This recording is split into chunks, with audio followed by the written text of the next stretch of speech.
नमस्कार बंधुरा आमी आज के आपनादेर बानिये देखाबो तिलेर भाजा पुली पिठा। এই শীতের সময় তিলের ভাজা পুলি পিঠা খেতে কিন্তু দারুণ লাগে। একদিন হলেও বানিয়ে দেখতে পারেন। তো তিলের পুলি পিঠা বানানোর জন্য একটা কড়াইতে দিয়ে দিচ্ছি একটু তিল। এখন গ্যাসের ফ্লেমটা মিডিয়ামে রেখে এই তিলগুলো আমি একটু ভেজে নেব। দেখুন তিলগুলো কিন্তু আমি খুব ভালো করে ভেজে নিয়েছি। এখন এই তিলগুলো নামিয়ে একটু ঠান্ডা করে গুঁড়ো করে নেব। এখন আমি ওই কড়াইতেই দিয়ে দিচ্ছি একটু দুধ। আর এই দুধটা কিন্তু বন্ধুরা আমি আগেই একটু ভালো করে জাল দিয়ে নিয়েছিলাম। তারপরেও আবার এই দুধটা একটু ভালো করে জাল দিয়ে নেব। দেখুন দুধটা কিন্তু আমি খুব ভালো করে জাল দিয়ে নিয়েছি। এখন আমি এর মধ্যে দিয়ে দিচ্ছি খেজুরের ঝোলা গুড়।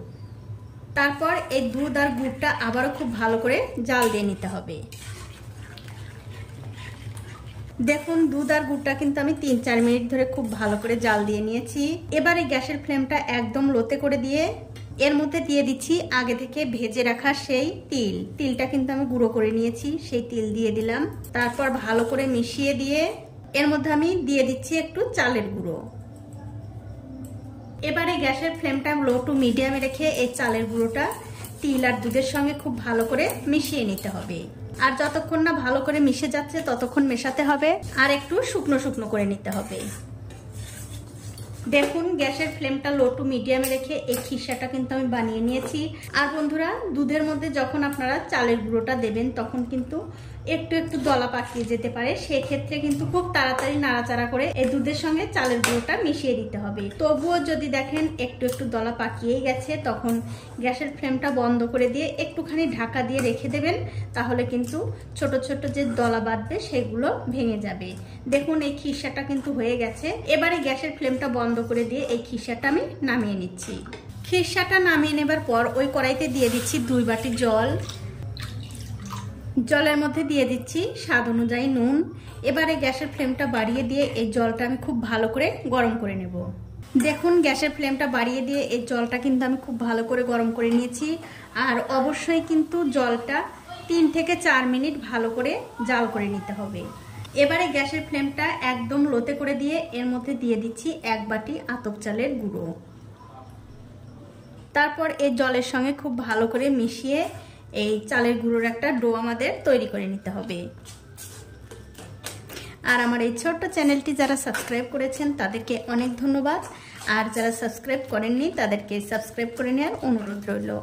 যে সকল বন্ধুরা আমার এই রেসিপিটা ফেসবুক থেকে দেখছেন তাদের কাছে আমার অনুরোধ থাকলো অবশ্যই আমার এই পেজটিকে ফলো করে দেবেন। তাহলে আমি যখনই নতুন কোনো ভিডিও নিয়ে আসব সবার আগেই কিন্তু আপনি দেখতে পাবেন। দেখুন গ্যাসের ফ্লেমটা একদম লোতে রেখে এই চালের গুঁড়ো কিন্তু আমি জলের সঙ্গে খুব ভালো করে মিশিয়ে নিয়েছি। আর এই চালের গুঁড়োর ডোটা কিন্তু হয়ে গেছে।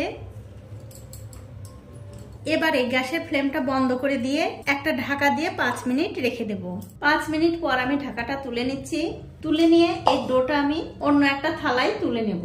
তুলে নিয়ে খুব ভালো করে হাত দিয়ে মাখিয়ে নেব। দেখুন একটুখানি চালের গুঁড়ো দিয়ে এই ডোটা কিন্তু আমি খুব ভালো করে মাখিয়ে নিয়েছি। এখন আমি এখান থেকে একটুখানি ডো নিয়ে নিচ্ছি। তারপরে হাত দিয়ে এরকম গোল করে একটা বাটির মতো তৈরি করে নিতে হবে।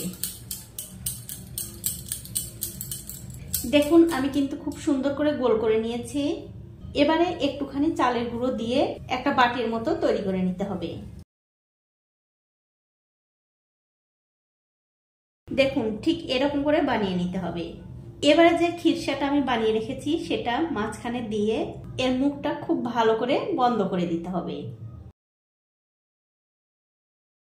বন্ধ করে দিয়ে এই পিঠাটা যাতে দেখতে ভালো লাগে তার জন্য আমি একটু ডিজাইন করে দেব।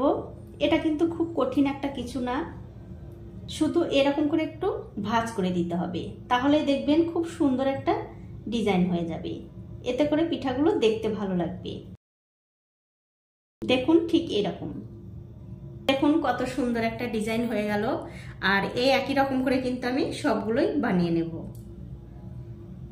দেখুন সবগুলো পিঠাই কিন্তু আমি বানিয়ে নিয়েছি। এখন এই পিঠাগুলো ভেজে নেব। তার জন্য একটা কড়াইতে দিয়ে দিচ্ছি সাদা তেল। তেলটা যখন একটু ভালো করে গরম হয়ে যাবে তখন এর মধ্যে একটা একটা করে পিঠা দিয়ে দিতে হবে। আর গ্যাসের ফ্লেমটা লো টু মিডিয়ামে রেখে এই পিঠাগুলো ভেজে নিতে হবে। কিছুক্ষণ পর যখন দেখবেন পিঠাগুলোর এক দিকটা হয়ে গেছে তখন অন্য দিকটা উল্টে দিতে হবে। আর এরকম করে উল্টে পাল্টে দুই দিকটাই ভালো করে ভেজে নিতে হবে। সবগুলো পিঠাই কিন্তু আমি উল্টে দিলাম। এবারে খুব ভালো করে উল্টে পাল্টে এই পিঠাগুলো ভেজে নেব। দেখুন এই পিঠাগুলো কিন্তু আমি উল্টে পাল্টে 2-3 মিনিট ধরে খুব ভালো করে ভেজে নিয়েছি। এই পিঠাগুলো কিন্তু ভাজা হয়ে গেছে। এগুলো আমি তুলে নিচ্ছি। আর এই একই রকম করে কিন্তু সবগুলো পিঠাই ভেজে নিতে হবে।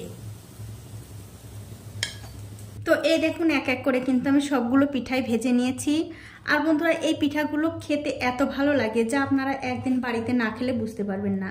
এখন আমি একটা পিঠা আপনাদের ভেঙেও দেখাচ্ছি কতটা সুন্দর হয়েছে। খেতে কিন্তু অপূর্ব লাগে, বাচ্চা থেকে বড় সবারই ভীষণ পছন্দ হবে। দেখুন কতটা সুন্দর, ওপরটা মুচমুচে আর ভেতরটা কিন্তু নরম তুলতুলে। তো বন্ধুরা আমার আজকের এই তিলের ভাজা পুলির রেসিপিটা আপনাদের কেমন লেগেছে? যদি ভালো লেগেই থাকে অবশ্যই একটা লাইক, কমেন্ট আর শেয়ার করতে ভুলবেন না।